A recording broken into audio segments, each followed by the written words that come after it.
Kaya mga Lodi, so dito tayo sa ginagawa natin, 8-unit apartment. Bali nag-cable pooling na tayo. So yung panel, makita nyo sa likod. So wala pa yung panel, hindi pa rin napapalagay. Pero hinilaan natin na hinilaan. Then yung mga outlet, mga devices, meron na. So pwede natin lagyan. So pinapriority muna natin yung pag-cable pooling muna. So, ayun mga Lodi, so may mga wire na yan. Pati dito sa taas. Ito, bali wala nang walang kisame ito. So naka-surface mount lang yan dito sa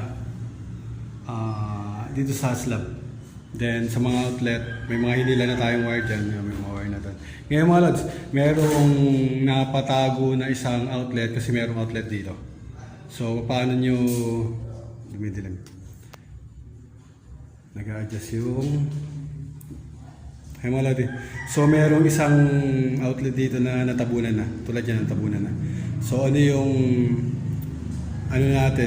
pagbabasihan natin para makuha natin yung outlet mo. So, meron tayong mga picture na ginagawa. Sabi ko nga, pag magagawa tayo ng mga ganito, mag-picture mga lods. So, picturean yung mga lalagyan nyo. Then, yung ginamit natin na reference ngayon is yung video na ina-upload ko sa YouTube mga lods. So, yun yung naging basihan ko ngayon. Yun yung sukat. Papakita ko yung picture mga lods. So, pinicturean natin yung sa video. Then, sinukat natin base dun sa bilang nung hollow blocks mga lods. So, dito, ito. Ay mga lods. So, meron tayong palatandaan dito. Ito mga lods. Ito. Hindi ko lang makita. Ito. Itong na to. Itong guhit ko na to. So, ito, ginuhit ko na lang ito ngayon mga lods. So, yung haba, yung taas, 16 galing doon, papunta dito is dun sa reference natin na video, na picture. Dalawang hollow blocks kasi yung mga lods. So, ang dalawang hollow blocks is 16 ang ibabaw ng 16. So, yun yung ginagawa kong taas ng outlet dun sa tinatrabaho natin mga lods. So, dun sa picture na nakita natin is nandun yung outlet sa ibabaw ng hollow blocks. So, ito yung from dito sa flooring, napunta dito is 16. So, dalawang hollow blocks yan. So, nandito yung ang pinaka-outlet. Then, yung haba, galing dun sa may poste, papunta dito. Nakita natin dun sa picture, sa video, kung ilan yung hollow blocks na yon is yung kinompute natin. Bali 16 ang haba ng hollow block. Kung ilang hollow blocks yan, makukuha nyo naman yung haba. So, estimate nyo na lang. So, ayun mga lodi. So, ganyan yung ginagawa ko na pag may ginagawa akong trabaho is talagang pinagpipicturean ko, binibideo ko mga lodi. Para kung sakaling magkakaroon ng problema, katulad nga yan, wala na yung outlet. Tapos, pinupukpuk natin to dati. Yan. Maano nyo, walang pagbabago doon sa Hindi katulad nung iba, yung katulad no, nakita ko agad kasi yung outlet na yun. So mababaw lang yan. Nung pinukpok natin, iba yung tunog. So dito walang pagbabago. Walang pagbabago doon sa So yung sukat, nakuha na natin yung sukat. So confirm tayo dito sa sukat. Bubutasin natin ngayon yan. So kung nasan yung pinakasukat niya, butasan natin ng kahit pako lang. Ay mga lodi, hanapin natin yung butas. Martilyo, then itong pan-chipping natin. So pukpukan lang natin na isang pako. Kasi alam naman natin yung lugar. Ito tinanda ko na yung lugar. Then yung ito pala. Ito. So ito yung lugar na to. So pupukuan natin. Bali ito yung ibabaw ng outlet. And pupukuan lang natin ito. Para bumaon. Para makita natin.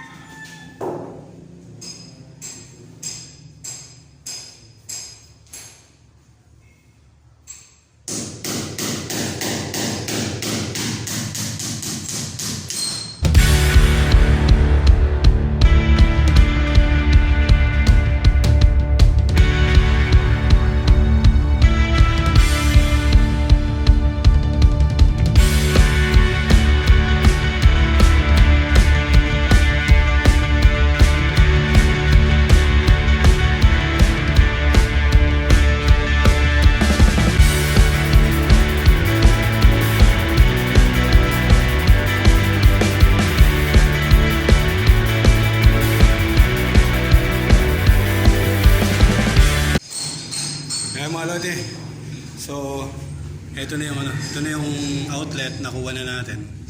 So ganun lang mga lods. Bali magpicture lang kayo na magpicture dun sa mga tinatrabaho nyo para meron kayo reference nung ginagawa nyo. Kung sakali magkaroon ng problema katulad nga niya natakluban, madali nyo makikita. So yun lang, picture lang. So bali ano lang to, bali update lang to dun sa tinatrabaho natin dito sa 8 unit apartment. Bali ongoing pa rin yung ongoing pa rin naman yung ginagawa natin dito. Ngayon na nga is cable pulling yung ginagawa natin. Then pagkatapos ito, install na natin yung mga devices.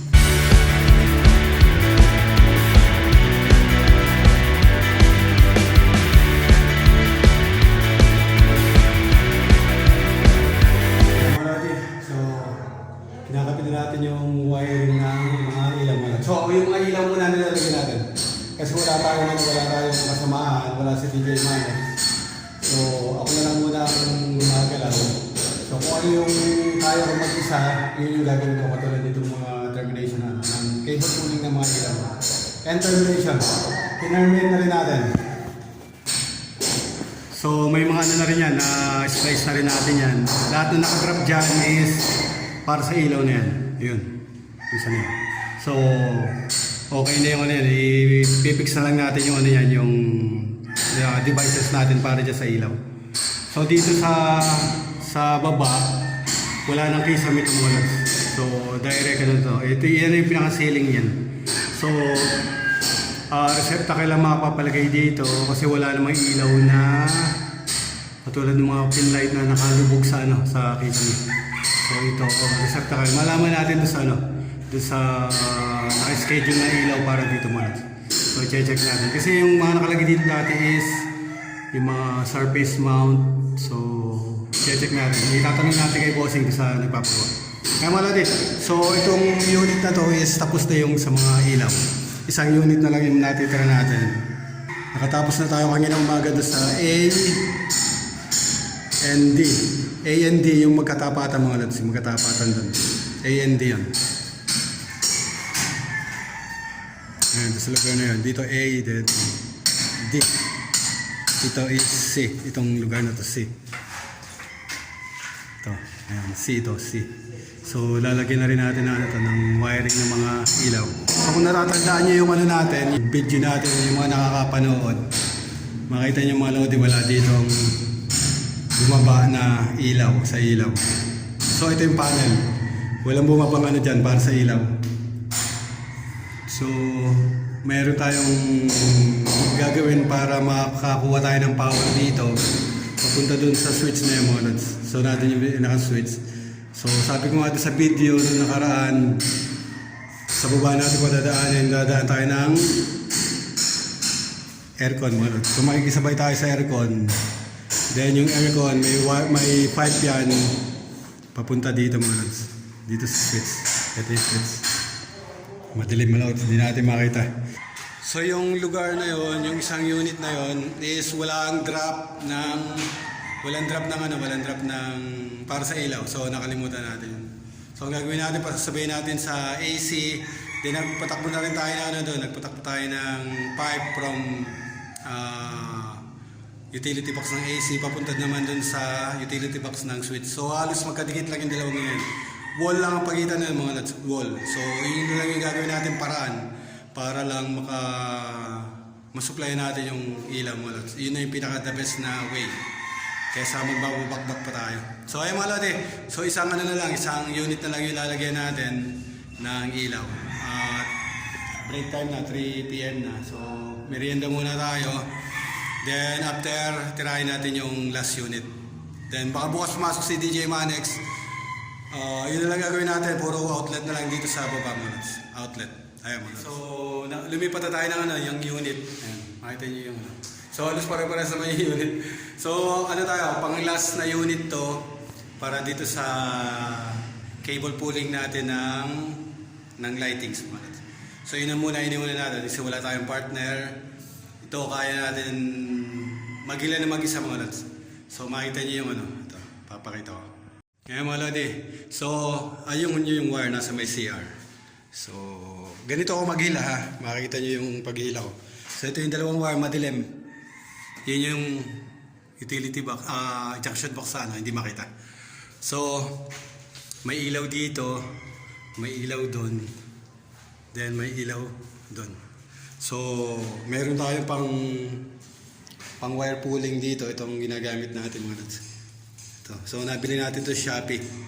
Itong ano to, medyo ano na makita nyo, medyo parang may mga tupi-tupi na. Hindi naman parang talagang may mga tupi-tupi na. Hindi pa naman siya ganun tupi, pero hindi na siya yung parang bilog.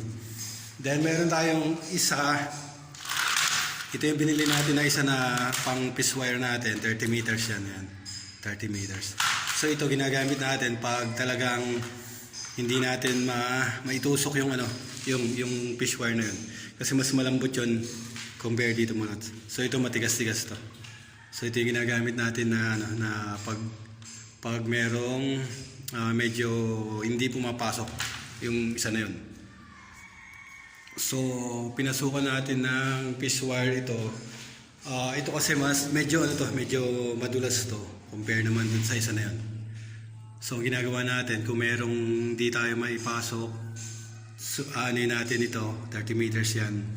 Then tsaka natin ilalagay itong isa na to kasi madulas to mga lods. So mas magaan batakin to compare dito sa na to sa tamsi na to mga lods. So katulad dyan makita nyo yung nilagay ko dito yung yung sa itong piece wire na to. Yan.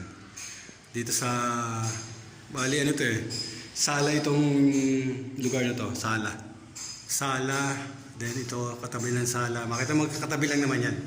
Then yun, kitchen na yung lugar na yun, kitchen, then CR yung pinunta natin kayo na doon.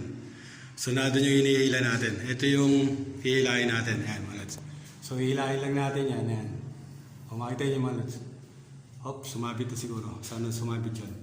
Ayun, natin sa may pangalawang kita ko dito, pero ay mga lods yan. Hindi, lumampas na pala dito. Ay mga lods, lumampas na dito. Doon mabigat doon. So baka tumupi na dito sa baka tumupi na dito sa hindi, walang tupi. So yun, baka doon sa lugar na yun.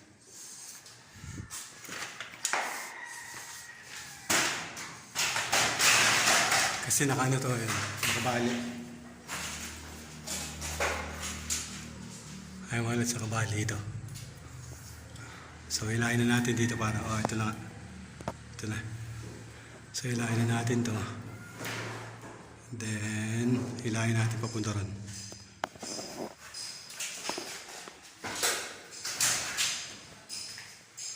Itong isa na to. Ayan.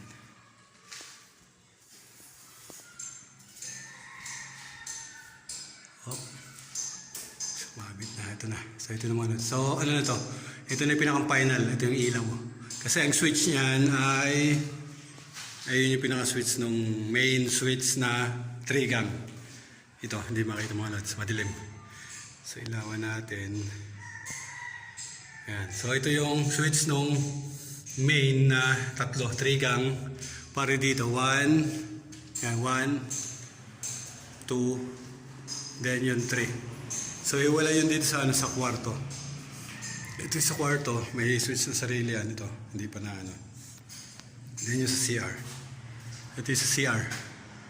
Sa CR, ito pa yung pipe natin. Tinanggal nila yung dito. So nagkaroon ng adjustment dito sa sa pinto. Nagkaroon ng adjustment. Kaya makikita nyo, lumayo yung pinakang ng switch natin. Dati kasi nandito yan sa lugar na to. Dito ata. Parang dito sa lugar to. Ay makikita nyo naman yung yung mancha ng bagong lagay na semento. So in-adjust nila yan papunta dito. Siguro gawa dito sa dito sa may paliguan na to. Ayan, wala sa makikita nyo yung ito. Ayan, yung baba na yan. Yan yung dating ng pinto. So in-adjust nila. Kasi paliguan to, manipis na yung lugar na yun, and then yung CR is yun. So yun, paliguan yun. CR. So maliit lang yung maliit lang yung CR na to. So yun nga mga lodi. So hilahin ko na yung mga hilahin na natin yung mga wire. Nawawala tayo sa topic natin mga lodi. Yan. So yun is yun yung pinakang last. So yun na yung pinakang yun na yung kukunin natin na light. Kasi yung switches yun. So magpapatakbo tayo ng isang hot, then tatlong load para sa mga ilaw. Dito na natin palalagay mga lods. So, yung wire na yon, yung red na yon, is dito natin iiwan. Kasi tatakbo na yun dun sa switch. So, yung switch, papunta na rin dito yun. So, mag-splice tayo yan. So, yung mga lodi, so ganyan tayo maghila ng mga wire pag ganito mag-isa lang tayo. So, may mga gamit tayo, may mga panghila tayo. Yan. So, yun lang, yun yung wire.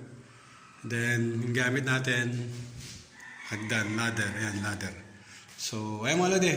So, konting sharing lang to sa mga sa mga pinagagawa natin dito sa installation ng electrical para do sa scope of work natin mga lods. So, ganyan lang ako magila ng wire. Sa pag ganito mag-isa lang tayo. So, nagagawa naman nating mag-isa kahit na ganito pa unti-unti yung trabaho is nakakaya natin muna. So meron tayo kasama si DJ Manex. So hindi lang siya pumasok ngayon. Then baka bukas pumasok siya. So may mga gagawin pa tayo na kailangan na dalawa. Iyon yung gagawin natin ng dalawa. So sa ngayon kaya natin ito na isahan. Kaya yun yung muna pinagagawa natin. So ayun mga lodi, dito ko na tatapusin ang video. So next video na lang ulit tayo para sa update noong trabaho natin para dito sa 8-unit apartment dito sa San Juan, Binangonan, San Juan. So ayun mga lodi. So see you next video natin. Ciao!